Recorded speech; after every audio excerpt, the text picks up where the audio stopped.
Zeros. Yeah. Can you just tell me a little bit about NFTs? I love you. All right. So that was the first question. We'll fill you in a little later. That was a great question. That guy asked. All right, Lori. It's wonderful.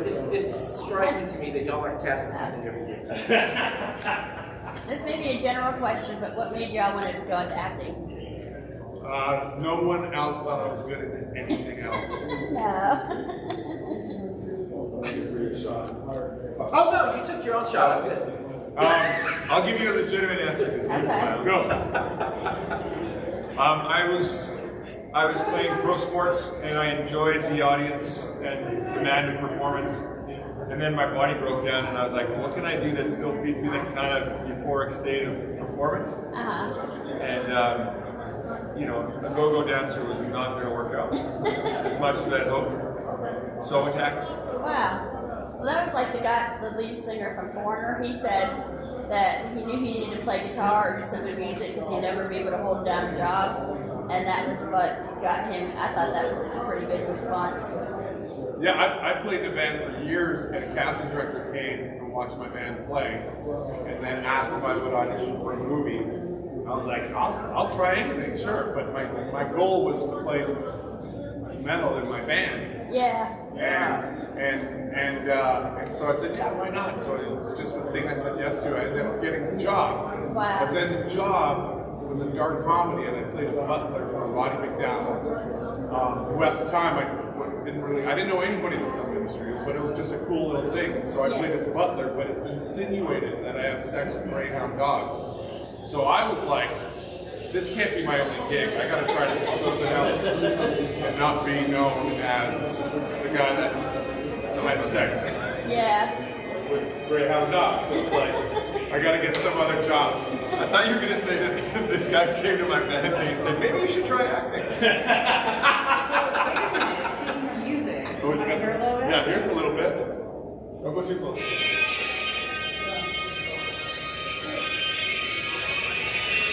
Wow. That's my band. You have a shot in there? I want to play our new single. Yes, it's right here. You got it? Okay, this is our new single. We just recorded this and it's on. For real? Yeah, just recorded it. It's on genzeros.com. Yeah, it's on all Spotify and Apple Music stuff. This is Gen Zeros. We just recorded. This is worship. Yeah.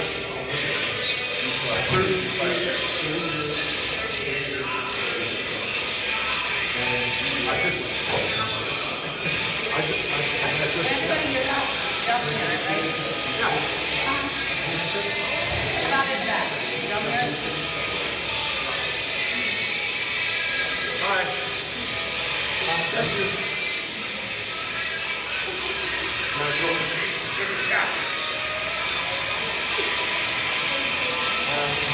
Hey, how you doing, man? Hi, just wondering, when did you start acting?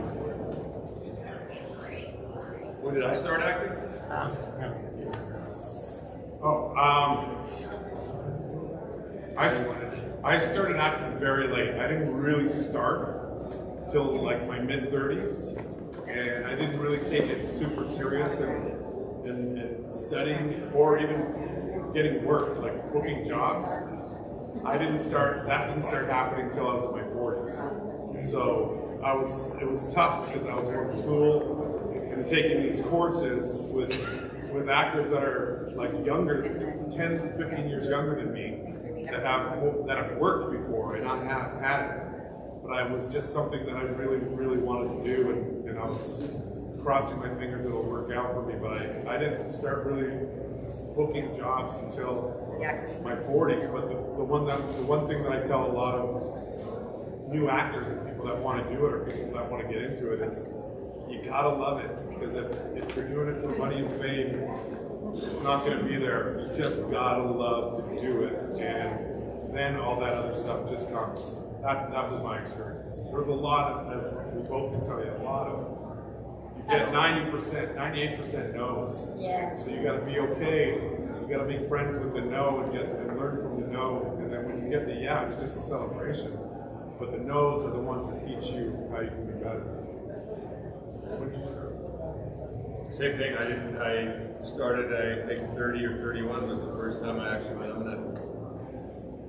I always wanted to perform, but acting came after 30s.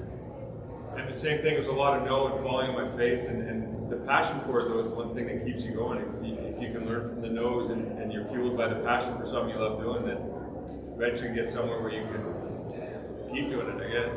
But the crazy thing is that, and I know for you for sure, because this cat was a star volleyball player. Everybody knew him. The stands were packed. He was the guy spiking the ball. I played in the metal band, so I was on a stage. We were like quote unquote rock stars. But then we put ourselves in a position for a lot of no's and a lot of people looking down to us, or big guys can't act. Like, it was a lot of that, and to fight through that when you've already experienced some sort of success in something else. Because for me, I would play in my band and I would have, hundreds of people cheering me on, and I'm sweating, playing music, something that I love. When we were done at 2 a.m., I immediately went to set and was helping the stunt team because I wanted to be in the industry. And it was like, don't make eye contact with the actors, don't talk to the actors. Go get us coffee, move the mats over there, and you're literally going, your brain's going, why am I doing this when I'm getting all this accolades over here? I just didn't feel like the success that I really wanted was here in the long run. It was very immediate. So, But also the shift happens from, you're doing all that, and maybe you don't fully have your finger on the pulse of why, but as you get close, and I don't want to use the term too often, but storytelling, as you get closer and closer to understanding what it can do for you when you start being a part of the storytelling, right. Then you understand that you're doing your hard yards, just like when you were training to learn how to play the different chords. Or for me, when I was at practice playing volleyball in a high school gym, I never knew I'd eventually be a pro, but I knew I loved the sport and the process, and I was just restarting the process, but as an actor. That's a really good point, because I don't know, you're the same way. We love that climb.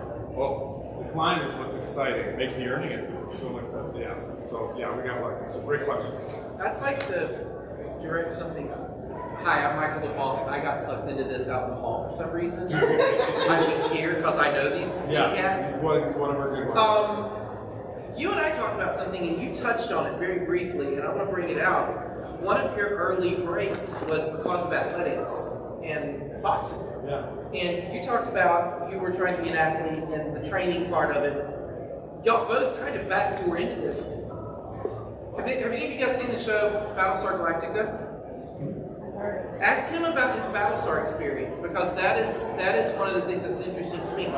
He back-ended into a really amazing friend, my best friend Tom O'Panican, played Hilo on Battlestar Galactica, and this is where it comes in where you share successes with your friends. And so he was doing Battlestar Galactica, and he invited me to the director's house for a party. And they were talking about Battlestar, and I haven't worked at this time, but I have a boxing background. I boxed my whole life. And they were talking about a boxing episode, and Tom was like, well, Alex, he's taught boxing on a couple other movies, stunt coordinating, but he would be perfect for the boxing episode, to teach boxing to the actors for the episode. And I did. I spent I think it was 5 weeks with Eddie Olmos and Jamie Bamber and Katie Sackhoff, all those guys teaching them boxing. And just by being there, the director was like, let's give him a role. Let's just give him a role in the thing. So I'm a very small part of Battlestar. But Battlestar is the thing that really kind of started getting me moving because of my athletic background and knowing boxing. And you kind of have a similar path in through just, again, the athletics, the other practices you were doing. It just kind of opens doors to relationships. Yeah, it was same thing. I hadn't worked much at all. And Peter DeLuise, he's awesome. He was. I auditioned for starting out like a 1 or 2 liner in Stargate, SG1, And I went in and I did my thing, and I was like, oh my God. And I didn't. There's that no. And so I cried. No, so I was leaving after the audition. I felt good about the audition. I was leaving, and then Peter DeLuise comes running and goes, hey, come back in the room for a second. I was like, oh, this is going to be great. And I walked in and he goes, you're an ex-pro athlete, right? I said, oh, yeah. What do you play? I said, I played volleyball and some semi-pro rugby. And he goes, so are you okay with like getting beaten up and like physically demanding stuff? And I was like, yes, sir. Sounds good. Cool. I want you to try this role, this different role. I want you to try out for it. We have a mock sides because he doesn't actually speak. But I ended up being this cold super soldier warrior, and I got to spend a ton of time on set with SG1, which is where a whole bunch of my learning happened. It was really early in my career. And I didn't know my butt from my elbow, so like to be able to figure out which one was which was great. Whilst not being responsible for learning dialogue, because I didn't really understand how to tell the story at all. And then I did eventually get a few lines on that. And it was the start, like you said, the physicality, the ex-pro athlete stuff where they went, hey man, you seem like a decent enough dude. You're in this game and you want to do it, we can tell your passion. We're going to give you a shot with something a little different. And it wouldn't have happened if you didn't know you were a pro athlete. Maybe, yeah, if I didn't have that experience. Yeah. I do have a question also. No, not you. Okay, next. With Julia's backstory, he was also a boxer. Yeah. So that kind of, I can see why they tie you up with. Well, that was with Van Helsing. Yes. Van Helsing playing Julius. It was such a gift because I went in and I got the role of Julius, the badass vampire, super fun to play those badass dudes. But like, I would be this big, mean dude yelling these crazy lines with blood all over my face. And then the director would yell, cut. I'd be like, that was fun, right? Oh my God, that was so much fun. Let's do it again. So I was actually being myself. And the creators were going, it would be so interesting to see that guy as a human. So getting Julius being this crazy, insane, bloodthirsty bad guy, being turned human into this big, lovable, kind of patriarch caretaker of everyone else, and kind of atoning for his sins. Because in the show, when you go from vampire to human, you remember everything that you did as a vampire. So there's a lot of guilt in there. So that was my backstory on it. But it was also just me being me. Right. And then I want to sing your praises a little bit. So one of the, like, Alex is an incredibly wonderful human being,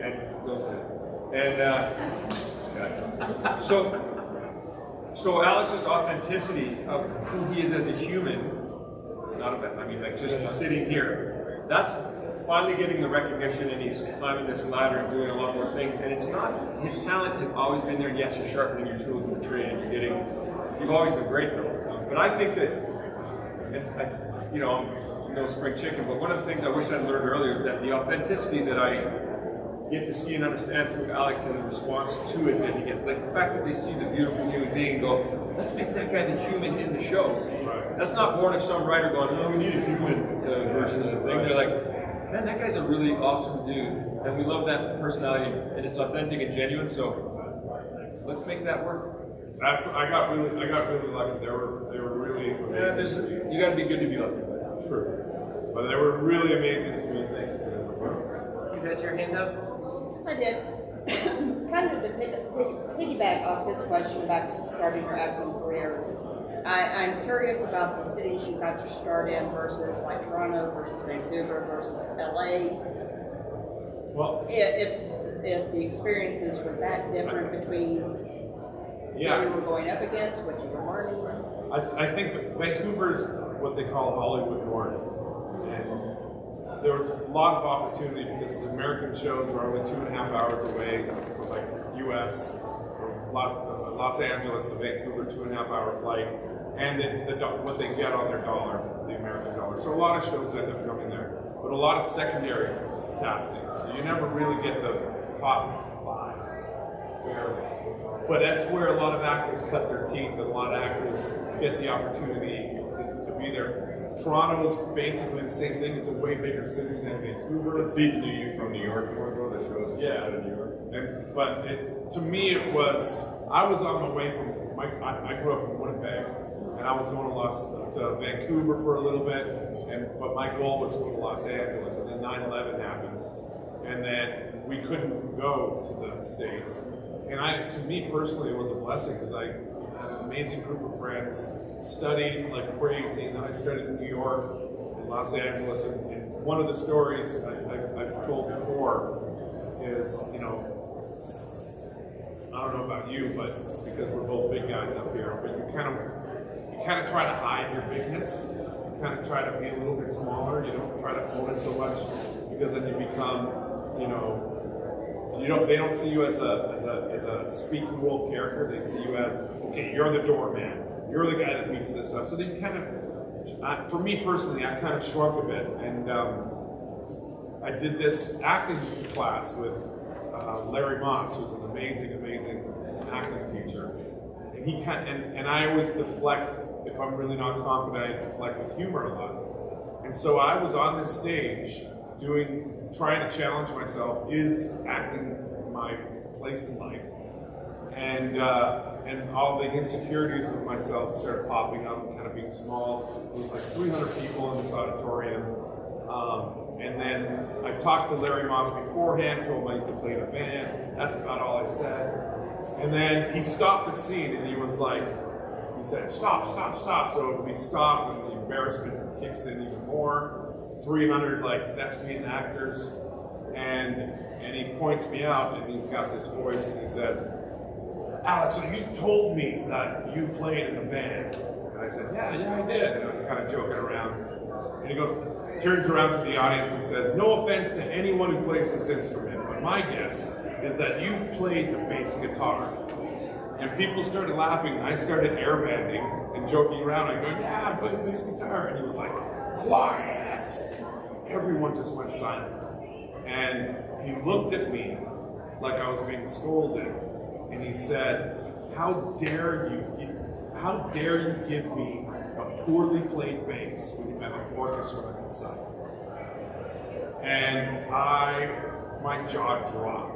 He goes, there's so many levels to this character, and you're playing a poorly played bass line for me. And all these people have paid good money to see this performance, not you play a poorly played bass.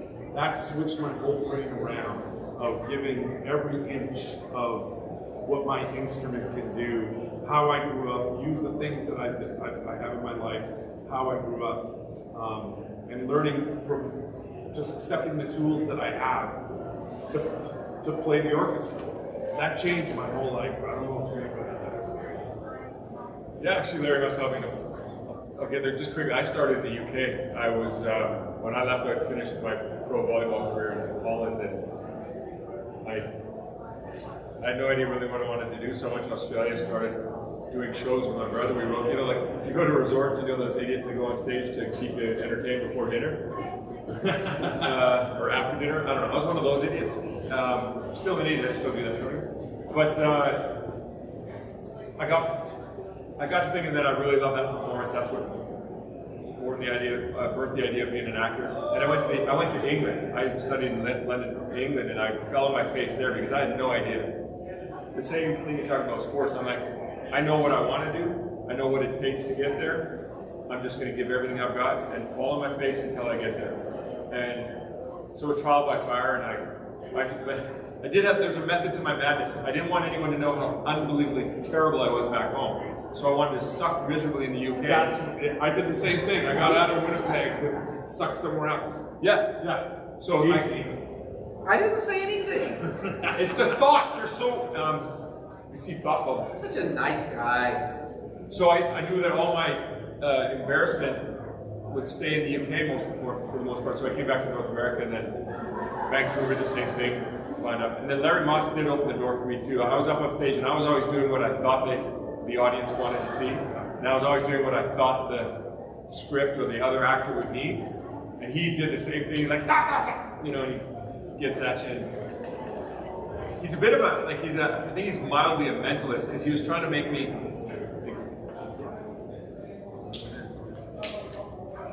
he said, listen, I can see you are an incredible, because it's about the being a big guy again. He goes, why are you hiding all this emotional, sentimental beautifulness inside of you? You have an entire world inside of you, and you've got this thick shell where you're not going to share it. Why would you not? If we came here to see a gift, why are you not sharing that gift with us? And I was like, because I don't want to be seen. I'm scared shitless, bootless of being vulnerable. And I was always trying. So he stripped me down to the core. And next thing I knew, I was in tears. It was to do with my mom and stuff. And that's the mentalist part, because I had this scene that was related to maternal stuff. And I was not in tears. And he goes, "Go do the scene now." And I turned around and did the scene, and that was the shift entirely. The shift for me was the fact that the authenticity, the universal truth of the emotion, if I tap into that, and it doesn't have to be, like, I'm having my emotion, my truth, but the universality of it, is that a word? Is being conveyed through this character and these lines and stuff, and that's what people come to see is the truth, the authenticity of it. Well, holy crap, everything shifted, and now, I'm no longer like, I don't try to be big or pretend to be big, or shrink myself to fit something. I'm going to tell the truth from the authentic place that I have and give everything I've got. And then it'll be, other people, directors and other actors and stuff will shape it. But I have to come from a universal truth and an authentic place, and that was Larry Moss. And then no longer did I give a shiitake about my size or what I look like or what I was, anything. It's just find the truth. And the thing is, when we're able to find, like, his truth is different from my truth, and you'll be watching the show and you'll be thinking that the truth is what the dialogue is saying, but the truth is just the authenticity of what we have gone through, what we've studied and find our toolbox. Like you said, all the emotions and choices and who we are and all that stuff. But it makes it different for you to watch it. If you're touched by it, it's because you're touched by it. It's the universality of it, though. That's the universal recognition of sadness resonates for people when you see a truth. And I'll tell this. Here's a quick little story. Remember that show called? Thank you for sharing that, because for women it's different. That's more size, like weight, and I never thought that y'all had like insecurities like that.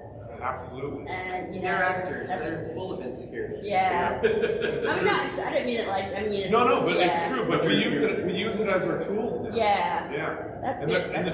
And I like it now. It's changed a little bit because you see more. Not everybody's a size 2, which I appreciate. Right. And that's really nice. On Dan's thing, there was a show. Remember that show they used to? Well, maybe you guys know, but when In Excess was looking for a singer, they had a show. Yeah. So there was the show, a reality show. So singers would come up, and the judges would be the guys from In Excess. And there was this. I do remember her name. Her name was Jordan. She was a singer. Fantastic singer, wasn't one of the best ones, but she did The Man Who Sold the World by Bowie. And when she started that song, I immediately kind of just perked up because there's something different. And all of a sudden, I'm crying watching her sing this song. Yeah. With so much emotion. Yeah. And I'm literally in tears going, why is this song touching me? It's not even like I know the song that well. And then the judges went, that was an amazing performance.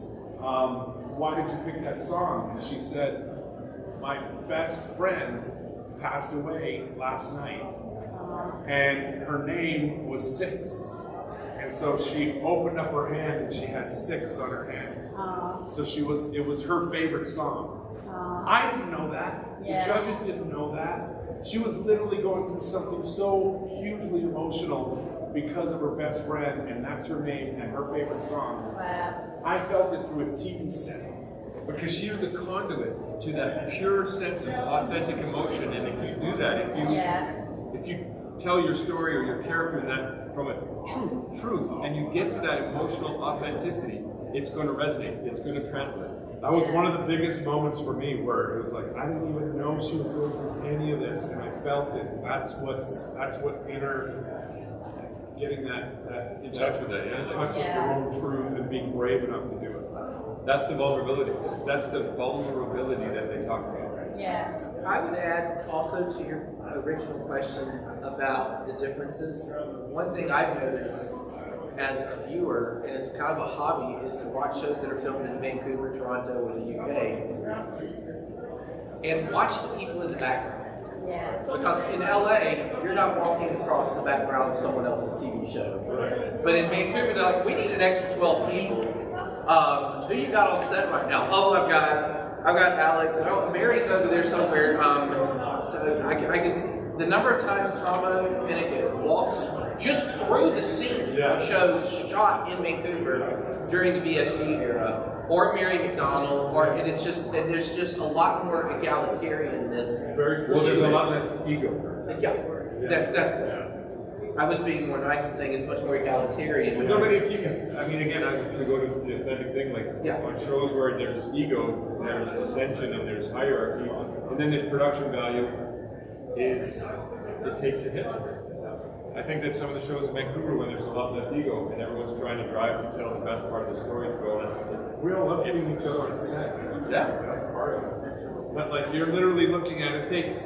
I did Hawkeye. Hawkeye was 6 episodes, about 42 to 45 minutes an episode. Only 6 episodes. We shot for almost 9 months. So think about that. So you're literally, your day is maybe 6 minutes of film for a 15-hour day. So you get to spend time with people, hopefully that you like, and that you can have conversations with, and you can talk story about. Most of the time you're on set, you're not actually filming. So when you get to work with friends or even come to a convention, this is our first convention together, we both are from Vancouver. This is where it lives, and then you just do your work on top of it. So I'll ask you a question. I'll ask this first because I kind of know this. What's your favorite thing you've done so far as an actor? What's your all-time favorite moment acting? You only get one. So not exposure, just acting. Just acting.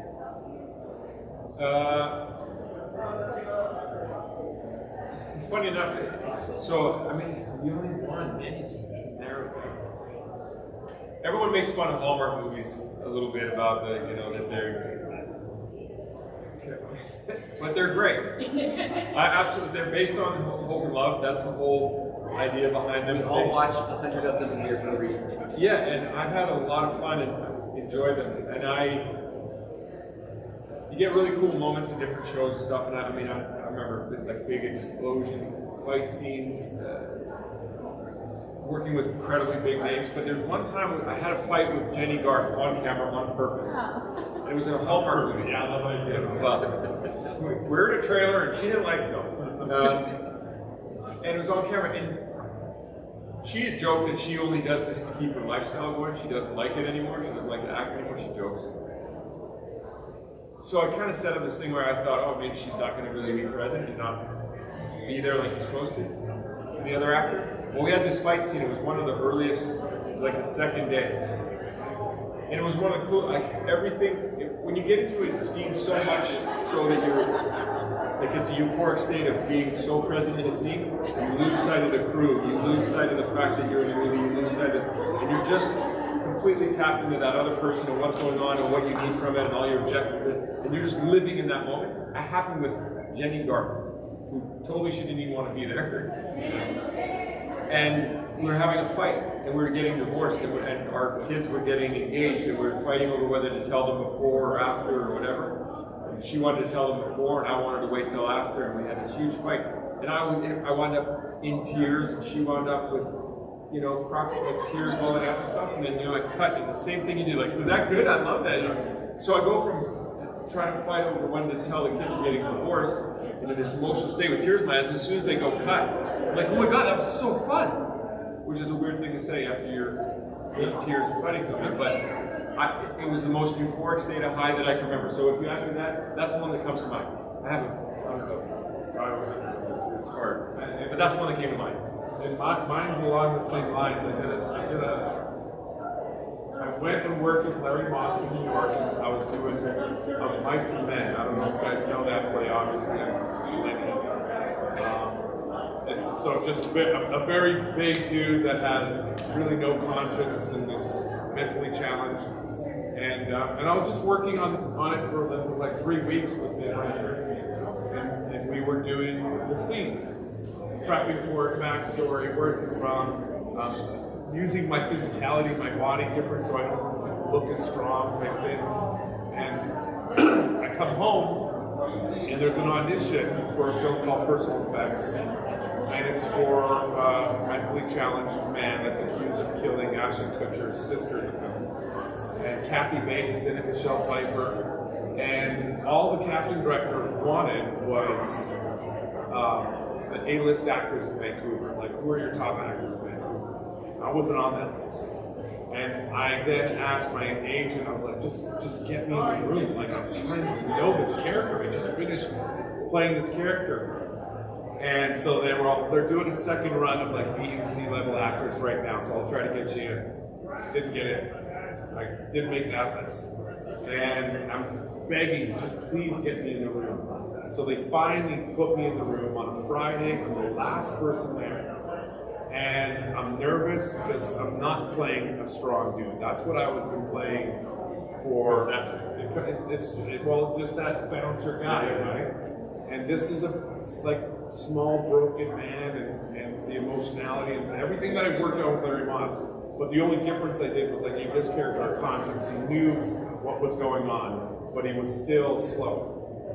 And in the script, it's as he's saying one of the lines saying how he didn't kill this girl, it literally says in the action that he's begging for his life, that he didn't kill the girl. Tears running down his face, snot running down his cheeks and chin, and telling how much he loved her, he would never hurt her. So I'm doing the audition, and I emotionally got there already, but then the director stopped, because in one of those moments you prepare so well for, and it could literally go by a heartbeat where you do your audition, they go, thanks for coming in, and you're like that was 25 seconds in the room of me building myself up to get to this place. And the director said, hold on a second, hold on. Alex, come over here, let's sit down, because I was standing down. Let's sit down. And he has the reader there, and Bruce, I was in it. Oh yeah. Yes, I was in it. So the casting director is reading with me, and the director says, I just want you to tell the story, do exactly what you're doing, but I just need you to sit. So now, what I'm feeling is euphoric. I feel euphoric because he saw me. He didn't just see the big guy. He actually saw that I could do this character, I could do this role. So there was immense happiness in my heart of him just giving me more time with this character. So when it came to that part where I'm crying, and I remember thinking to myself, there's snot running down my face just like in this room. And I'm losing it. My reader is crying. But where the authenticity was I was so happy to be seen as somebody that can actually do this role, and not just as a big guy. So those tears that the director or producer saw, thinking I was in the character, I was just in me being so happy that they saw that I could do this. And I ended up getting the job, and it changed my life. So that was one of the most better. Excellent. Anybody else have any questions? Sorry, I'm getting late. I don't know if you answered any question about this or not. But I love doing the 100. It's an absolute amazing job. I wish you got to see more, unfortunately. I just want to know what it was like working on the 100, especially with Alicia. I love you guys' dynamic. I could have gotten like a whole season of that, but I love you. Yeah, there's a story behind it. I love the 100. I love working with everybody on 100. Richard Harmon is actually on a project I'm producing and starring in right now. We were just in New York promoting it. That whole Bethany Brown, she's a part of the show that I'm doing now. genzeros.com, look it up. I love playing that show, and I was supposed to go longer, but I got a contract with iZombie, so I had to go do iZombie. But that was one of my most fun characters because you get to speak in that language, which is so really interesting and cool to do. And I just love that character was such a patriarch. So yeah, I thoroughly enjoyed 100, and I wish I was there longer for sure. But again, genzeros.com. Check it out. I don't know. I think we're good, right? Anybody else have any questions? One last question here. You raised your hand and then she spoke. Oh, no, I laughed because you stole my question. Oh, I was going to say, what was the most fun? I am a question thief. Most fun? That's Most different. fun. Is that different? Okay. Let's do most fun. What was the most Yeah. fun one? The one I just did. Measures, corrective measures. You have to see this man in corrective measures. He's fantastic in it. It's a fucking standout role. Corrective measures. Check it out. Well, thank you.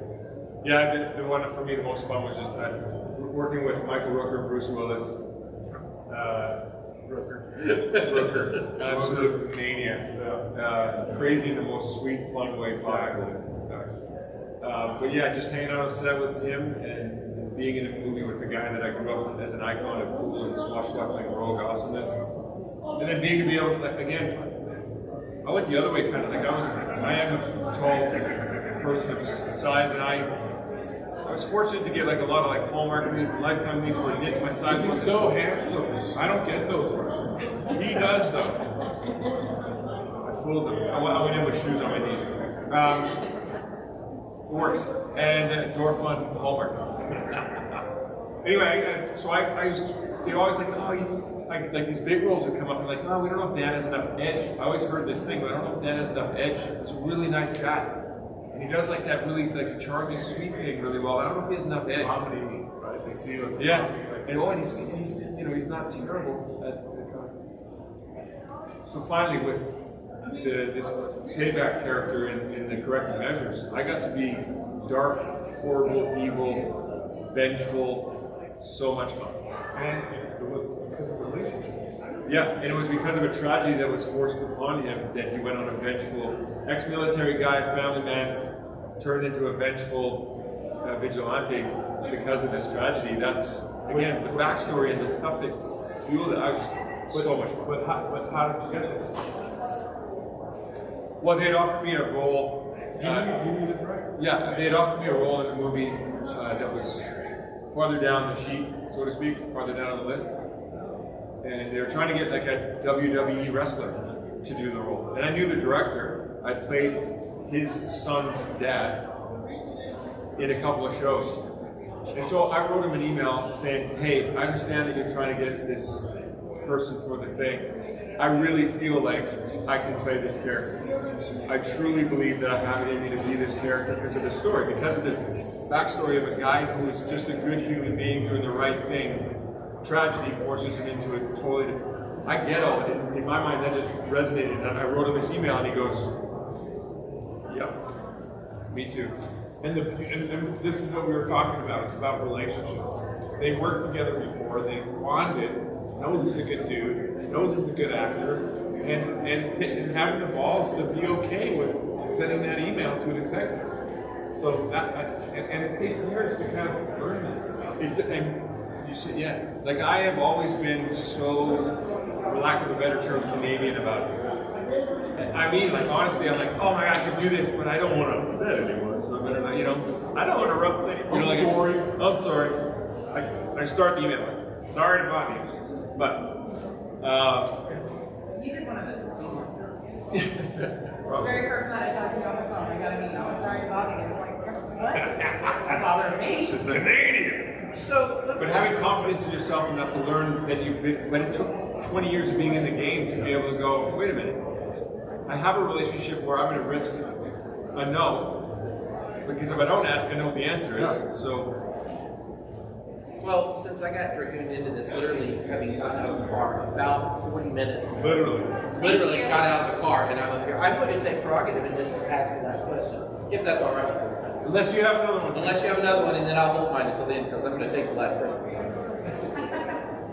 Now that you're here, where you are right now, both of you in your careers, I just got back from Saudi Arabia with this guy.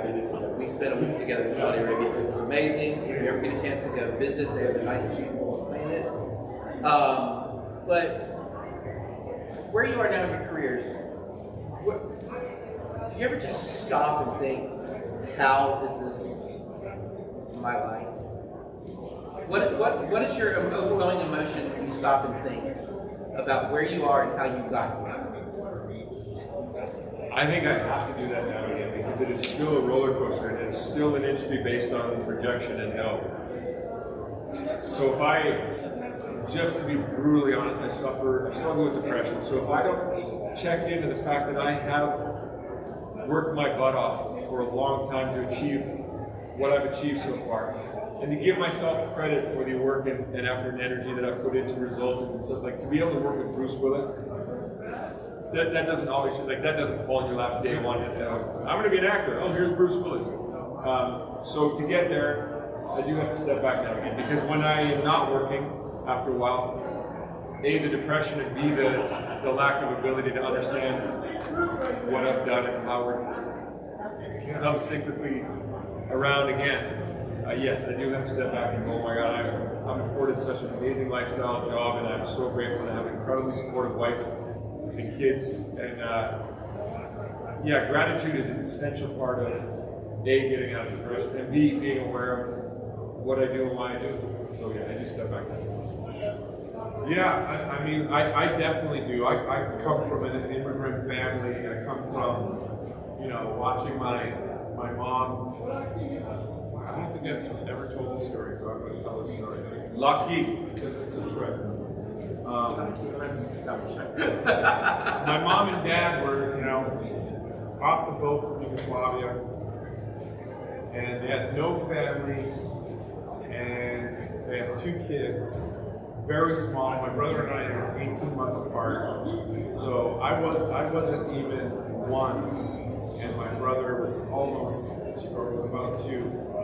And there was a time before cell phones, anything like that, for them just to make ends meet, for them to buy milk for the morning.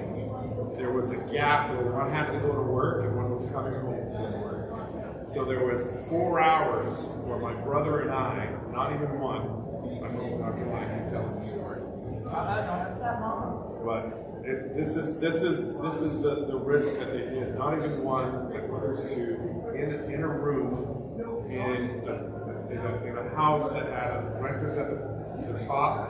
We were in the middle and in the basement, and pray to God nothing bad happens to us. And one of us does 4 to 5 hours. Nothing bad happens to us.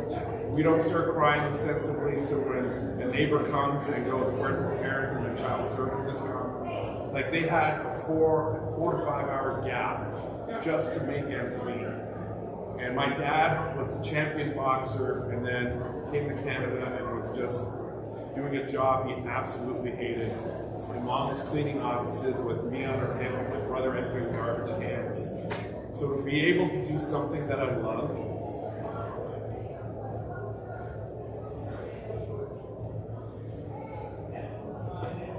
You work for it. that I get paid for, that I can support myself and my family. So I'm very lucky.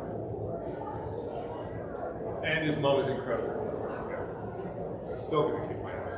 Yeah, but she's pretty awesome. She'll laugh at you. But yeah, I'm very, very grateful. Extremely grateful because Told you he's a big, huge, authentically beautiful human, right? it's just I feel just very fortunate. When I go to Saudi Arabia, meet people like that, come here, meet I just, yeah, exactly. I'm very, very, very fortunate that I have the life that I have. And stepping back is an essential thing. Like even in Van Helsing, we did that show for 5 years. It was such a family.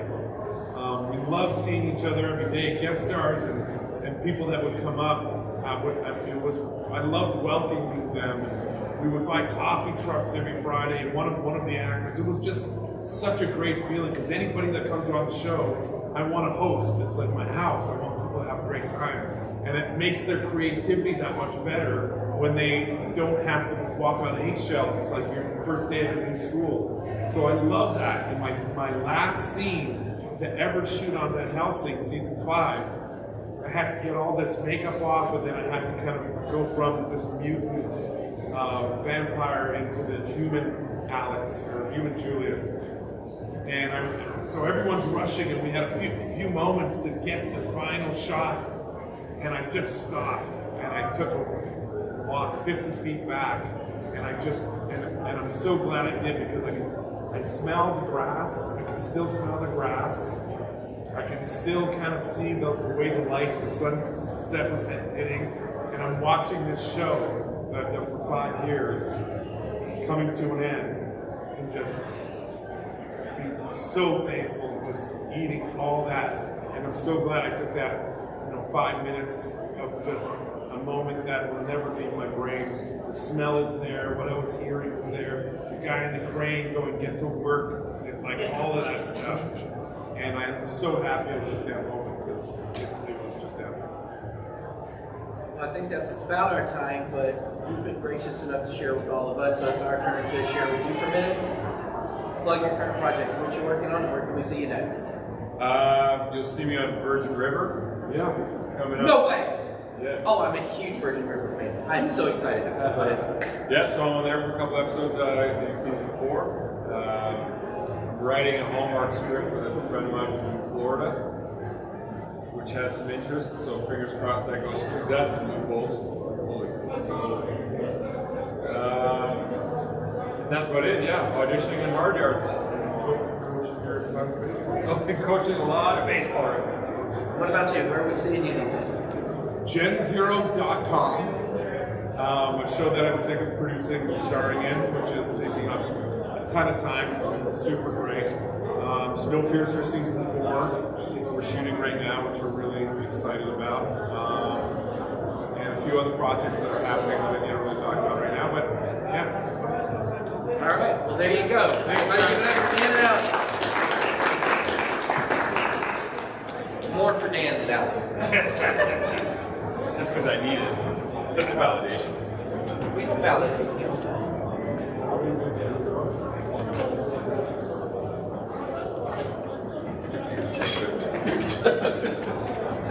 You good? And only one person showed up. It was not the most tragic panel I've ever run. Is that right? Oh, no, I've worked some shit.